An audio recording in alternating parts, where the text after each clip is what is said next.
Hello YouTubers, Alaska Prepper here. Well, ladies and gentlemen, I took the day off yesterday because I was a little bit under the weather. However, while I was lounging around the house, I took a look at one of the channels that I visit every single day, or whenever he has a video up, which is usually 5 days a week or so, and that's Mr. Neil McCoy Ward. And he pulled out this document that he usually covers on an annual basis. And he didn't cover everything on it, and neither will I, because it's a lot to cover. For me to go through every page of this would probably take a couple of hours, if not more. So what I'm going to do is I'm going to leave the link to this on a pinned comment so that you can revisit it, along with the links to the other things that we're going to talk about today. We have a few other things to talk about and catch up on, one of those being the awesome unemployment number that we received here not too long ago for the month of January. However, this is the Global Risk Report for 2023 from the WEF, and this is pretty much them saying what they think is going to happen as far as all of their experts are concerned. They have a ranking of 10 things that they have a concern over for the next couple of years and also for the next 10 years.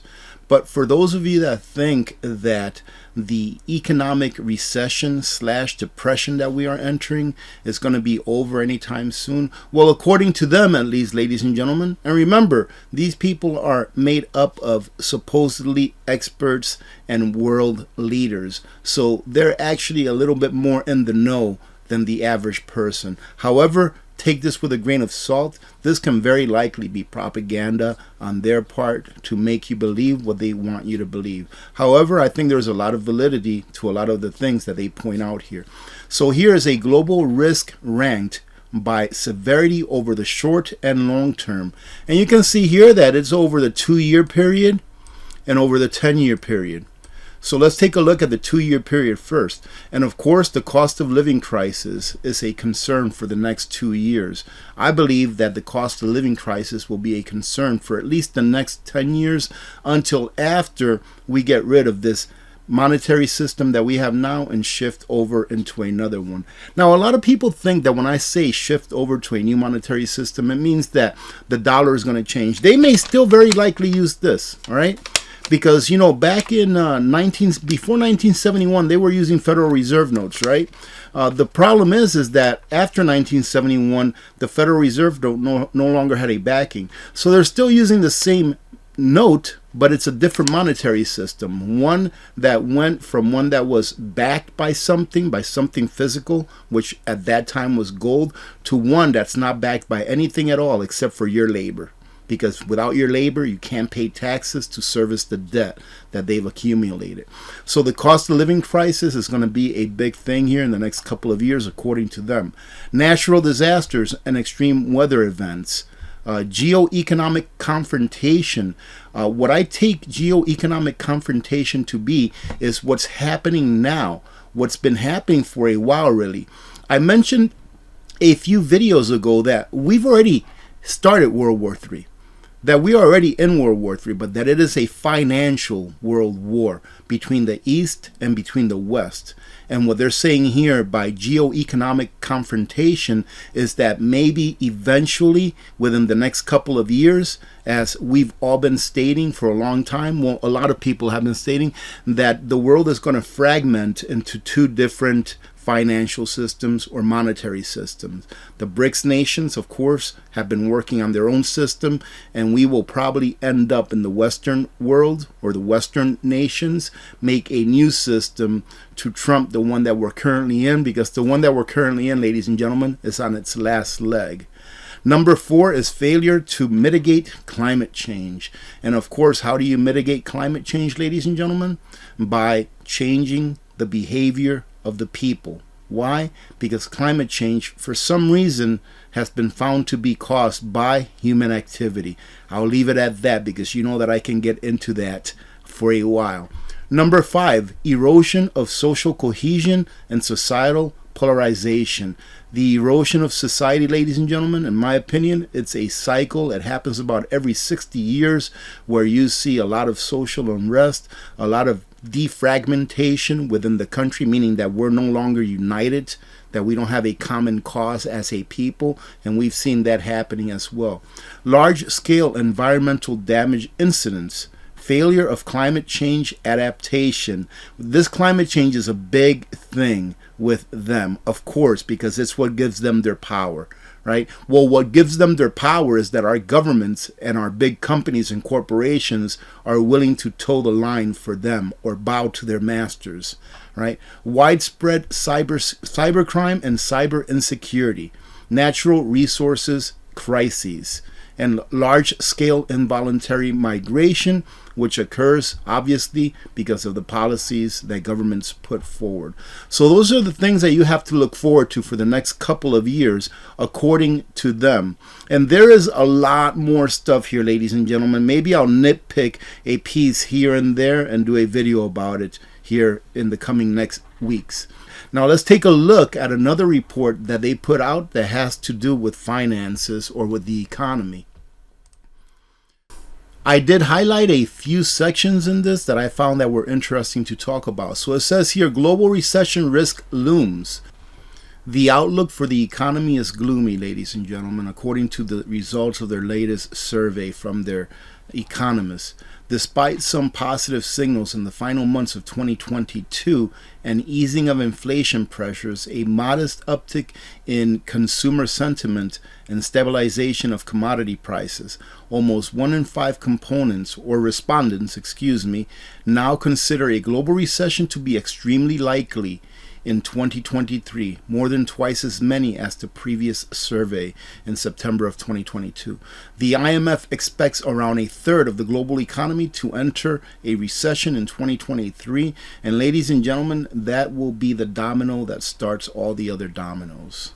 And it looks like one of the things that they do is that they give their economists, their top economists, a survey to complete, and this is the results. It says here, what is your expectation for economic growth in the following geographies in 2023? And you can see here that they have the Middle East, and this is very weak. It's very weak to very strong. You can see that none of these are in the very strong. Some of them are strong, but most of them are in the moderate to very weak. Now, I'll let you find your country here, but let's take a look at Europe. Look at Europe. Europe, 68%, very weak. So this can help to give you an outlook as to see what it's going to look like for this year if you live in Europe. And I'm sure you already know. You're already feeling the pinch. But 68% is very weak, 32% weak. Look at the United States, 9%, very weak. But almost the rest of it is weak. So 82% weak and moderate 9. So we're not even at strong, ladies and gentlemen, for those of you that live in the United States, which means that you have to, whatever discretionary spending you have, i.e. Netflix, extra phone data plan, that Starbucks, you may want to start cutting those things out and maybe getting yourself a little bit, my opinion, I'm not a financial advisor, a little bit of gold and silver to preserve that excess wealth that you have that you were spending on Netflix and Starbucks, and maybe putting a little bit of gold and silver away just in case, or put some cash away that you can have on hand, because it doesn't look like things are going to get better from, you know, the 35,000 foot view looking down. And it doesn't look like things are going to get any better anytime soon standing here on the ground. And now they're telling you the same thing. So I would say that things as far as the economy, policy from the government coming down onto us, doesn't look like it's going to get much better this year. I believe for the next 5 to 10 years, to tell you the truth. We'll finish this report off with this, and I will leave the link for this as well, ladies and gentlemen. Make sure that you download these and look over them. Again, very interesting stuff. What is your expectation for inflation in the following geographies? Let's again take a look at Europe. Europe is moderate to high. Moderate to high, ladies and gentlemen. So if you're in Europe, expect your costs to go up considerably. Moderate to high. Let's take a look at the United States. Look at this. Moderate is almost all of it, 76%, and high is 24%. Remember, I told you that inflation is going to continue to go up. right? You may see a price of this or a price of that locally go down here or there, but in generalities, cumulatively speaking, inflation is going to continue to go up, ladies and gentlemen, until this economic system, financial system, monetary system, whatever you want to call it, until it's over with and we start over with a sound money system. Hopefully that's what will happen. I think that's what will happen eventually. I know that's what will happen eventually because history says so. But until we start that, we're going to continue to see inflation going up. Inflation is the only thing that keeps this monster alive, i.e. the Federal Reserve and government. And I take it back. I'll go ahead and do one more before we sign off on this one. But here, this one's very interesting. It really lets you know what things are going to look like as far as policy goes. Monetary policy. A year from now, what is your expectation for monetary policy in the following geographies? And of course, I'm biased because I'm from the United States, ladies and gentlemen. But let's go ahead and cover a few of this. Let's take a look at Europe. So monetary policy is going to be 59% tighter, which means that it's going to be the deflation of the money supply. However, things are still going to stay expensive. All right, so the same is 14%, and 27% feel that it's going to be a little looser, meaning that they may bring back quantitative easing. Eventually, they will. Eventually, they're going to try to save the system by bringing back quantitative easing, i.e. the printing of money out of thin air, stealing your wealth that you've already earned. But they're saying here that more than likely they're going to continue to tighten this year, which means that there's going to be more layoffs, there's going to be more job losses, there's going to be more companies filing for bankruptcy, etc., etc. The United States, 55% is going to be tighter, or this is what they're saying. The same 18% and 27% think it's going to be looser this year. It's very likely that by the end of the year in 2023 that they may loosen the monetary policy. And when that happens, ladies and gentlemen, you may think that that's a good thing. But what I think will happen when they loosen in the United States, meaning when they bring interest rates back down to zero or close to zero, and they start pumping money into the economy, is that the stock market is going to skyrocket and inflation is going to skyrocket with it. So it doesn't matter what they do. If they tighten, it's our economy that's going to take the hit. But if they loosen, it's going to be the people that take the hit through inflation, because the average American doesn't play the stock market. The average American does not earn a living trading in the stock market. The average American is a wage earner that goes out there and works for a living. And talking about a new monetary system, here the CEO of America's second largest bank is preparing for a possible U.S. debt default. Ladies and gentlemen, when people like this that are in these high positions, when they put out information like this, it's not for you to know. I hope you understand this. It's not for the average person to know this. What they're doing is that they are warning their people. They are warning the people that are in the know. So it is a good thing that you hear these things from alternative media, from social media, because it at least allows you to know that, hey, it is out there. Think about all of the things in the past before YouTube or even Twitter, I guess, came out, and all of these social media platforms. Think of all of the things that were said that were never heard by you, but only by the people in the know. Do you think that without social media, like let's say YouTube, for example, that any of you would have ever seen that video from the FDIC saying that there are going to be bank runs and that there are going to be bank failures? It's out there for people to find it. They just don't want you to know. Well, this CEO is warning that they are preparing for a possible U.S. debt default. Why? Because eventually it will happen. And listen to what he says. This is the CEO from Bank of America. We have to be prepared for that, not only in this country, but in other countries around the world. Bank of America CEO Brian Moynihan told Poppy Harlow on CNN this morning, Monday, "You hope it doesn't happen, but hope is not a strategy." So listen, he's a prepper, ladies and gentlemen. Listen to what he's saying here. Hope is not a strategy, so be prepared. Or so prepare for it. Something that we've often talked about. It's good to have hope. I hope that everything turns out great. I hope that everything I've ever said about anything bad happening never happens. I hope I'm 100% wrong. We can hope for greener pastures, but prepare for the worst, ladies and gentlemen. That's what being prepared is for. It's just a form of insurance. You hope you never have to use that auto insurance, that collision insurance, but you have it just in case you get in an accident. This is the CEO of the second largest bank, all right, ladies and gentlemen, that's telling you prepare. Well, he's telling his buddies, but he's telling you prepare because you're hearing this. Now, while I was lounging around on the couch yesterday, I kept thinking about that 500,000 employment number, and it just really bugged me, right? And I came across this article, and I actually did a little bit of research. I went in depth. I took a look at the Bureau of Labor Statistics, and I took a look at a lot of their literature yesterday, and it just doesn't make sense that we had 500,000 job increases when our pool of people that are out of work increased by millions. It just didn't make sense to me. But in all honesty, I didn't know how to put it all together because the information was just jumbled all over the place. So I kept looking at parts here and then parts over here, and there's 100 and something pages to this report. I'm like, goodness gracious. Well, they did it for me. Don't be stupid. The U.S. economy actually lost 2.5 million jobs last month. And if you're very savvy at looking at numbers that are complex, that are all over the place, and I think they do that for a reason. Literally, when you go to the Bureau of Labor Statistics, when you go to that site and you take a look at their reports, it's like one big block of number and words put together.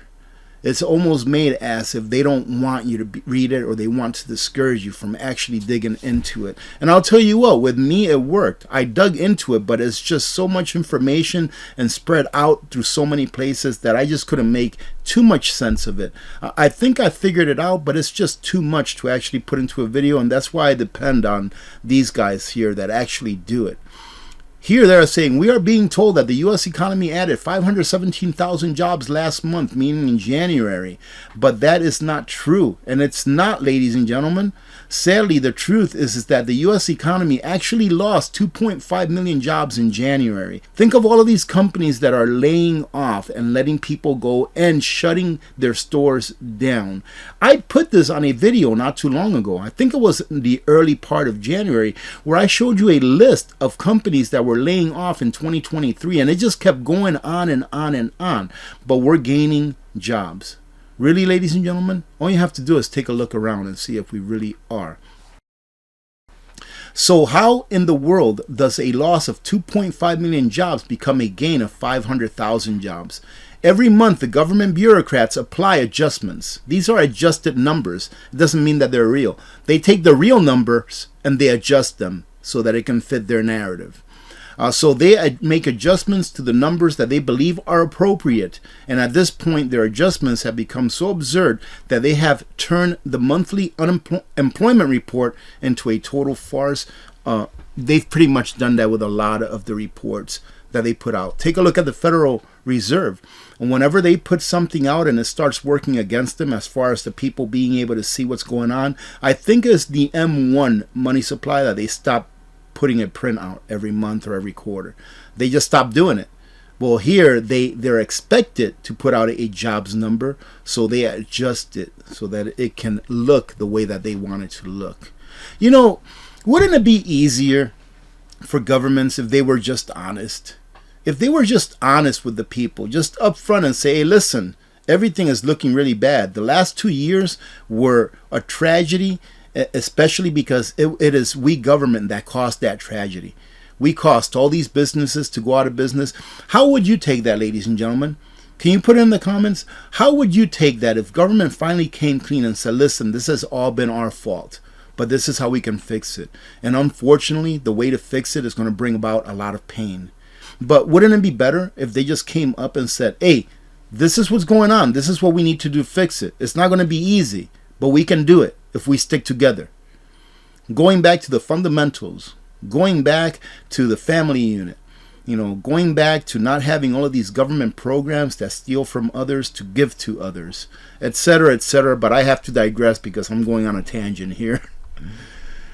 The unadjusted number actually shows that the U.S. economy lost 2.5 million jobs last month. For the Establishment Survey, the government's updated seasonal factors may have impacted the headline payrolls figure. On an unadjusted basis, payrolls actually fell by 2.5 last month.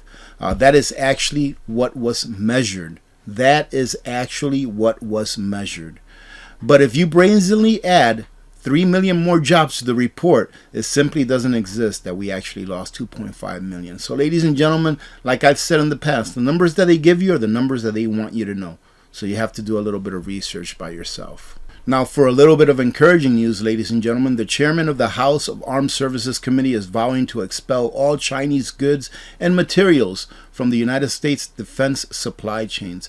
I think that's a great thing. However, I go back to where are we going to get it from? If we don't have the industry, if we don't have the energy, where are we going to get it from? I hope that they actually do this. They should pass this as law. It shouldn't be something that they just do temporarily while this administration is in or that administration is in. This should be law, that no other country should manufacture, produce, or even provide components for us to build the things that we need for our military. Unfortunately, we need to have a military for the times and the days in which we live. And a lot of that we did to ourselves. However, it doesn't take away from the fact that we have to have a military. And why in the world would we depend on another nation to provide us with components that we need in order to build whatever it is that we need to build for our military? I think it's ridiculous, and I guess this is a step in the right direction. And this, ladies and gentlemen, is just an example of why socialism does not work. And this is on the state level. I mentioned before that socialism doesn't work because when the government runs out of other people's money, then the government has no money left to give to others because it can't take from anyone. And also that when a government turns socialistic, communistic, or becomes a dictatorship, that those people that actually provide wealth, that actually create something within that government, leaves for greener pastures. Well, it also happens at a micro level. Billionaires bets on South Florida amid New York City wealth exodus. So what's happening is that the state of New York, from what I've seen, I'm sure that if you live in New York, you're probably feeling this. The state of New York, in my opinion, is becoming so draconian with their rules, their laws, and also their taxes, that the people that are rich, the ones that pay most of the taxes in the state of New York, they are fleeing to other states that treat them better. All right, ladies and gentlemen, and that is what will happen to our country if we continue to go down the road that we're going through. Right? Is that eventually when the government starts taking so much from people, that people will start to flee to greener pastures.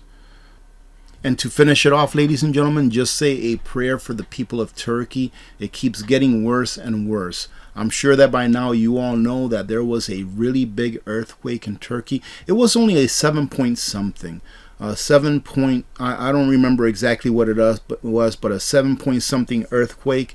And I mean, they've been devastated. And right now, their body count is above 20,000 people that have lost their lives.